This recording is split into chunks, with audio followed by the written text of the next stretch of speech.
Hello and welcome to the Airline Business Podcast, discussing key news and trends in the global airline sector. This time, air travel on the rise again, operations failing to take the strain, and COVID causing more Chinese pain. Demand is back, but can airlines keep up? And what does China's continued zero COVID strategy mean for its airlines and the wider market? My name's Graham Dunn, and joining me is Airline Business Editor Lewis Harper.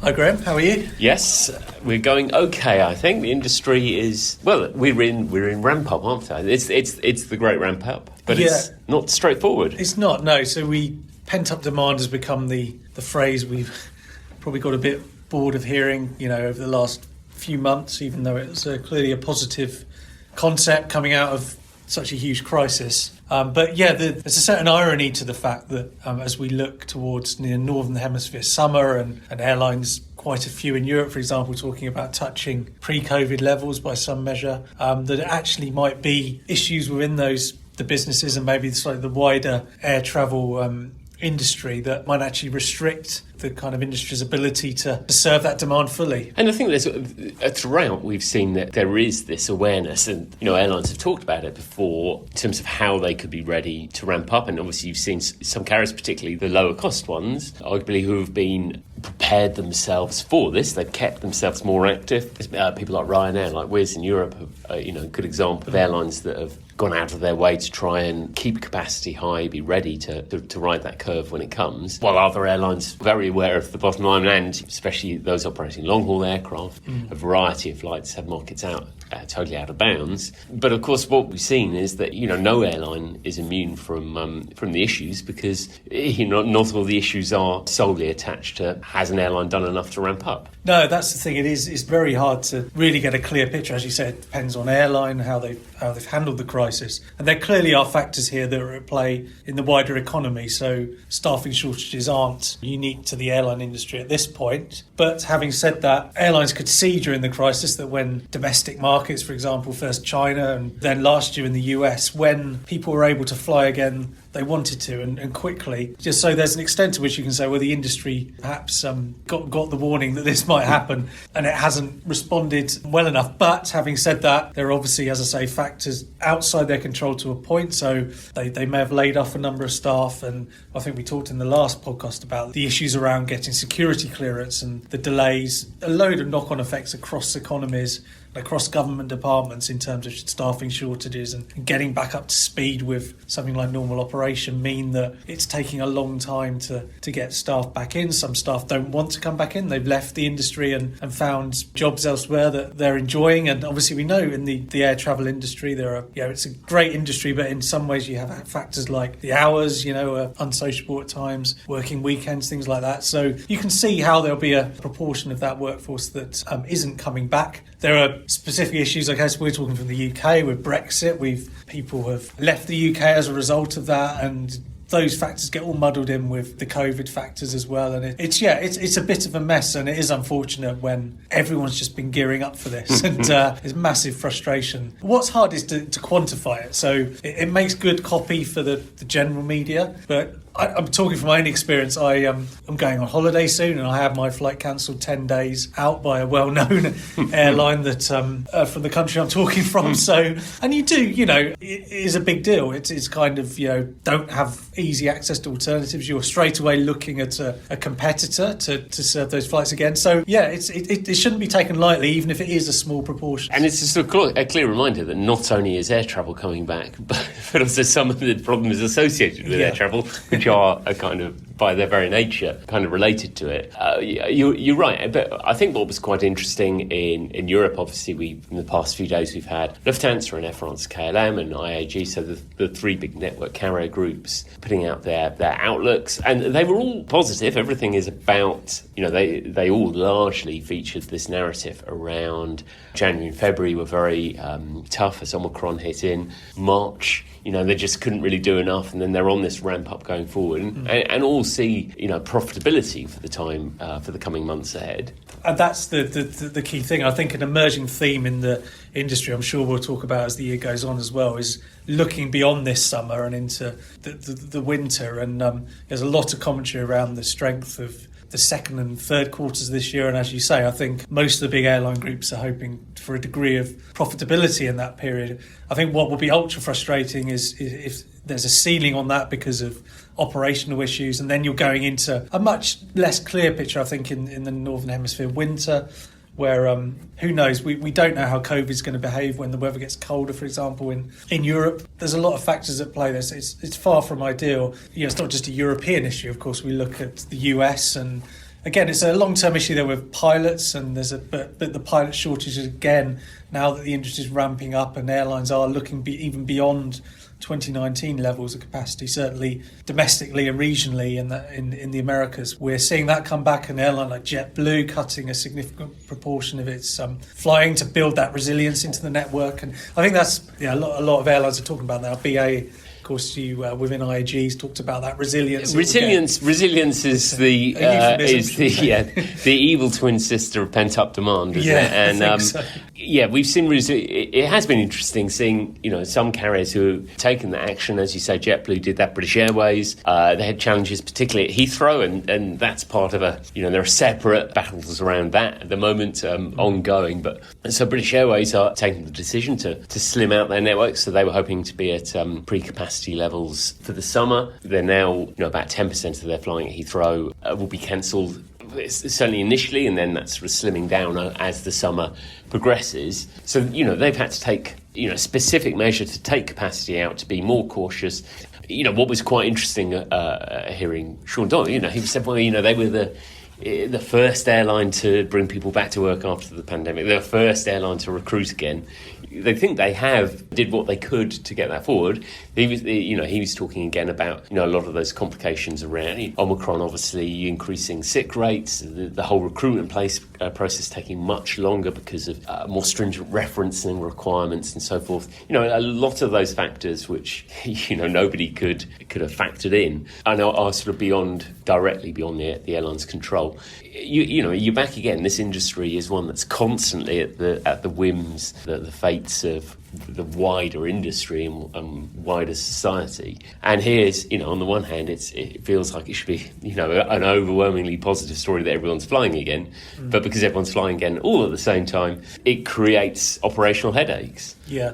As this is playing out as well, we've got a sort of a worsening general economic outlook that maybe will be in the back of the minds of airline executives, thinking about how heavily they want to go into kind of ramping up now, if set the stall out for the summer. Because looking into winter, as I mentioned before, we've got issues like very high inflation, cost of living in lots of different geographies is a concern. The COVID situation in China, I think we'll touch on in a bit, is not helping with the supply chain challenges, which is itself creating more economic difficulties. So there's kind of a situation maybe where some airlines are thinking, well, we're comfortable with this for summer because we're not really sure where we'll be come winter, which, as we know, is never the best time for a lot of airlines. So. There's definitely a message of, I think everyone's looking at the positives at present, and I spoke to Willie Walsh, the IATA Director General, a couple of weeks ago,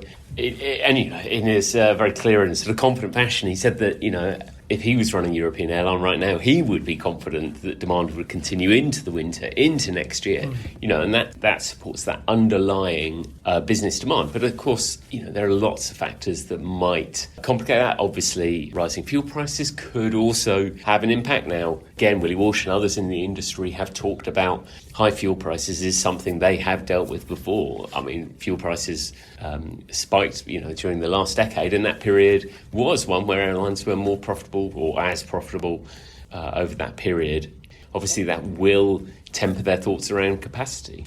Yeah, and as this is all going on, of course, you've got the Asia market, which is coming back. If we ignore China for a second, we've got obviously slower than the other biggest markets in Europe and North America. But yeah, there's certainly the real kind of narrative has changed there over the last few weeks, and we've got Singapore bringing down the cap on arrivals, for example. So the biggest markets around China are coming back, obviously Australia as well. So there's better news there, and they're kind of looking on, presumably, at these challenges hopefully planning to try and avoid them. But I suppose with Asia, the interesting question is going to be to what extent the opening up in Asia remains an intra-Asia story, simply because of the impact of not being able to overfly Russia in terms of what that means for routes. Yeah, it's a very good point. As we've talked about before, we know that while the loss of Russian airspace to European carriers is a significant development in some cases, it would have been far more significant pre-COVID when the Europe-Asia markets were a bigger part of networks. But yeah, it certainly creates an interesting one for the Asian airlines that are coming back, because we know quite a lot of Asian carriers will have relied on China flights, for example, on top of flights to Europe. It would have been significant parts of their business model. Yes, there's an interesting dynamic there. I think at the moment it looks like without China and with that complication flying to Europe, for some carriers there's a lot of thinking to do in terms of where that capacity goes. And again, this is a challenge ahead, I guess, because at the moment, because they're behind in the recovery, they can enjoy the fruits of what they're able to bring back now, knowing that there is that pent-up demand, but there is a ceiling there that both situations could improve with Russia and China, but I don't think anyone's betting on that happening anytime soon. So there's an interesting challenge there, not so much maybe with struggling to meet the demand, but maybe the demand has a ceiling that didn't exist pre-COVID, and that's just a thing to watch out for, I think. And what's quite interesting, I think, how to deal with it, you might see some sort of temporary measures which you wouldn't have expected at all, totally unexpected. Whether that's at Lufthansa, where Carsten Spohr, their chief executive, was asked about how they were doing with that crisis with the operational strain, and he was at pains to point out, we haven't overstretched ourselves, and teased about that they still actually had 14 A380s parked away in Spain, which they could bring back if need be. That it clearly isn't plan A for the airline. They're not planning to return it to service. It's not plan B. It could be plan C, plan D, who knows? But it's interesting that it's a reminder that, people probably haven't ruled out the most, action they hadn't thought of before.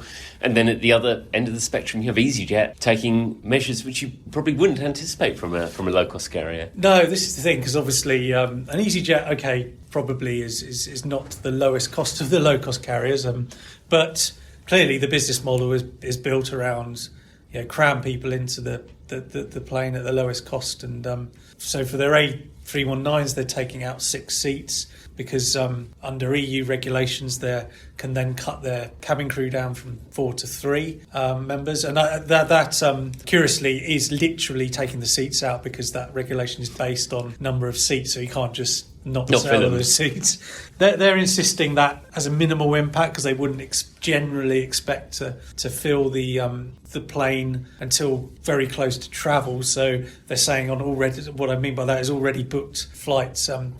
People are unlikely to have their flights cancelled because of it, because they wouldn't expect to sell those seats to the last minute. And of course, naturally, I don't think load factors are quite back to where they were anyway. Yeah, an interesting one for a low-cost carrier to be voluntarily reducing its seats. I mean, we know that the extra row of seats can be the difference between a flight, particularly when you're talking about low-cost carriers. It's all about those margins, and that is a big deal. But I guess their calculation is we can keep these flights going now, and it's I suppose reducing the number of cabin crew by a quarter is a big deal when they've seen, 20% of staff off sick or more. And I think what it does show, what it underlines, and I think we've seen this throughout the crisis, most definitely, by the way, airlines kind of embraced cargo and the carrying of cargo during the crisis, but it shows, the operational flexibility and ingenuity of the industry, on a day-to-day basis. I think they will work out and, not afraid to think out of the box as to how they can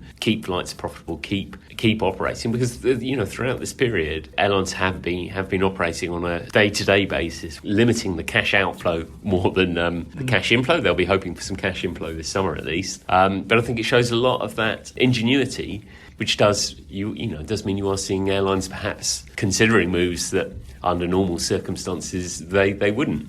Exactly. I'm sure part of that calculation is as well they can see competitors reducing their schedules because of a result of this. So there is a calculation there as well that we are probably close to the point where it's difficult to book certain flights on busy routes, particularly to popular holiday destinations. Again, not a new thing pre-COVID. We all talked about the overcapacity into Palma, for example. These are the popular holiday destinations the Harper family might be going to. Well, yeah, no, I wouldn't want to name the specific airline or destination. But anyway, yes. And what you're seeing there is, I guess there is a calculation that, look, we're already selling these seats at decent whack. We can live without those 6 seats. We know competitors are struggling to keep to their promises in terms of what they're flying. So, yeah, it's not a decision made in isolation in that sense. I think it fits in with, in the EasyJet case, if it fits in with, I guess, the narrative happening with its competitors. And so it is a time for a bit of ingenuity, and airlines are, there's a limit to what they can do. I think ultimately, if your flight's not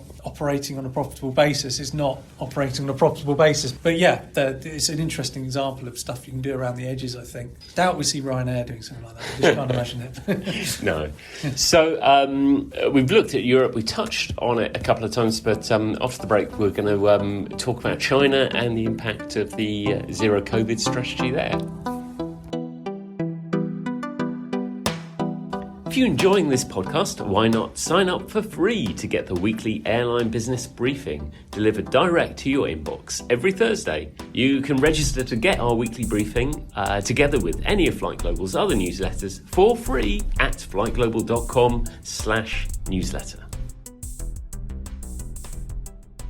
So welcome back. Before the break, we were talking a bit about the impact of China, and in particular, I suppose, their approach, the zero COVID approach, is very much being followed in China and indeed impacting Hong Kong and Cathay Pacific, which has really been restricting travel and actually seems slightly strangely, given that China was the first of the markets to sort of come out of COVID to some extent because of that large domestic market. Even that's struggling now, isn't it? It is, yeah. It's such a curious situation, really, because China was, as you say, in 2020 was the beacon of hope. Really, you saw that. A market where there's a consistent set of rules, because it's not multiple governments trying to decide what their rules are regarding travel and COVID. That huge domestic market, which was way over 10% of global traffic pre-COVID, actually came back and flirted with going above pre-COVID levels of demand towards the end of 2020. And then things started to go a bit wrong there, and the US took over as the real kind of strong domestic market for similar reasons. But what's happening now is, of course, the evolution of the virus. So we've got a virus that's far more transmissible, and the idea of attempting to control its spread is 99% of governments around the world have kind of given up on that. And within that, there are obviously reasons with vaccines have proven to be effective at certainly preventing serious illness, if not transmission. But there's a situation in China where they're sticking with this zero COVID policy, even in the face of Omicron, which we all know the transmissibility there. They've stuck with local vaccines where maybe they're not as effective as some others, and they don't have the high levels of vaccination maybe seen in some markets. So from the government's point of view, they're kind of stuck in a really tough position where they're committed to this strategy, and it's tough to see a way out, certainly in the short term. And while that's happening now, we're finally seeing other parts of Asia come back, and there are still challenges, obviously, in North Asia, for example. But generally, it's really turned there in the last few weeks, and we're seeing those markets. And as they lift up, you're kind of left this huge exposed market that's shut off from the world, and not just internationally. It's the real big thing there, I guess. It's domestically that it's a huge market, and it's with all the lockdowns that are now happening, that's been decimated as well. So local carriers, they've been hurting through this. Traffic levels below, at a lower point than they have been at various points during that pandemic. That's a challenge. Obviously, a challenge in terms of getting that predictability of service, and is multiplied if you're an international carrier thinking about, should I start flying back to China, or even if you're allowed to start flying? Yeah, that's the thing. It was obviously looking beyond Asia for carriers flying into China. It was always an interesting market because they would go into the big hubs, but there was always a feeling that there was much more to tap there if they could get the connections. So the secondary airports in China, and when we talk about secondary airports in China, they're often feeding a population of more than 10 million in one city, and most Westerners probably have never heard of. So it's undoubted potential there. But what's happening now is there are multiple concerns around this is this going to mean a fundamental change in the industry? We talk about, just within the scope of the airline industry, the reversal of globalization to an extent, because if you combine that with what's happening in Russia, there's a really interesting dynamic, I think, developing where our airlines going to be more cautious about going into China in future as a result of this. And that's exactly, I asked Willie Walsh again. I'm not permanently name checking, but I did the interview quite recently, and I asked him about that, what kind of, about the potential isolation of China and potentially Hong Kong as well, and the impact that's having for someone like Cathay. That is difficult because,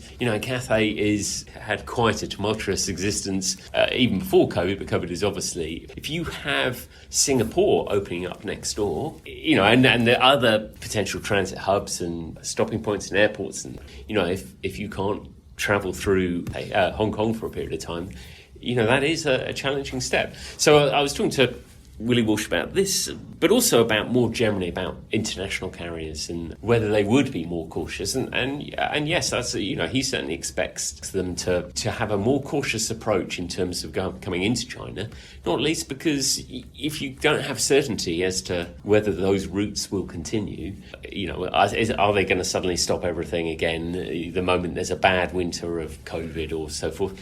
No, it was the place you would talk up wanting to be. I mean, the practicalities of that, as I say, didn't always fall into place.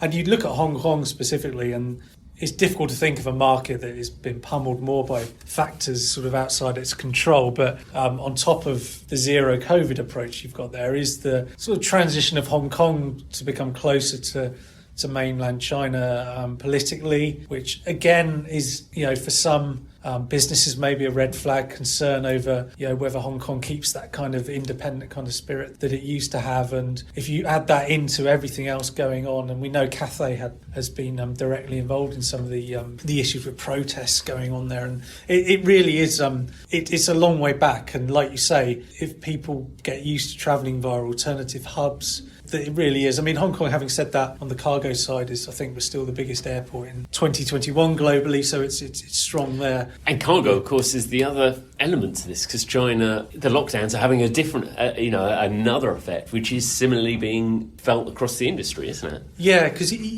people will say that air cargo is quite a good bellwether of the wider economy, because obviously it sees the impact of changes that are happening quite quickly, and it's how much it's fundamentally how much it's transporting and what its forward bookings are, and we're not seeing the best news there from IATA pointed out that in March demand fell for the first time I think since 2020, so it's been a great time. We've talked before in previous podcasts, it was cargo kind of saved a lot of airlines during the crisis. They're switching passenger jets into all cargo jets temporarily, and doubling down on that has even some carriers has helped them to profitability while they were barely flying any passengers, and obviously dedicated cargo carriers, even more have really hit their stride. So it is a significant development that in March we saw that slight drop in demand, and I don't think that's an anomaly. I think what we're looking at here is the concerns about the global economy, as we touched on a bit in the first half. So, and China, as you say, plays into that. So we've got on their own lockdowns in massive cities like Shanghai. Has so many impacts beyond obviously the really tough practical impacts for people living there, but the effect it has on sentiment. The economy alone, we're talking about tens of millions of people in lockdown. The impact that has on China is obviously a huge manufacturing hub, so that has on production of goods, and which obviously then feeds into air cargo. But obviously on top of that, China's not the only place having challenges, as we talked about. The inflation rising, fuel costs rising, cost of living rising, all playing into this quite significant concern about the economic conditions, and that they may persist for some months. So it's really one to keep an eye on. As I say, I think the expectation is we're likely to see a moderation in that cargo performance, and as I say, that doesn't necessarily bode too well for the wider economy. So airlines are able to enjoy on the passenger side this big pent up demand and a strong Northern Hemisphere summer, really. But that's, again, another reason why when we look into the winter, I don't think anyone should be making assumptions that pent-up demand will necessarily see us through that on its own. So plenty to keep an eye on over the second half of the year. Lewis, thank you for your time today. Thanks, Graham. And that's all we have time for this time. You can find links to the stories we've referenced in the podcast notes, and you can keep up to date with all the latest on how airlines are faring in their recovery efforts at flightglobal.com. And if you've enjoyed the podcast, please leave a review and don't forget to subscribe. And we'll see you again next time.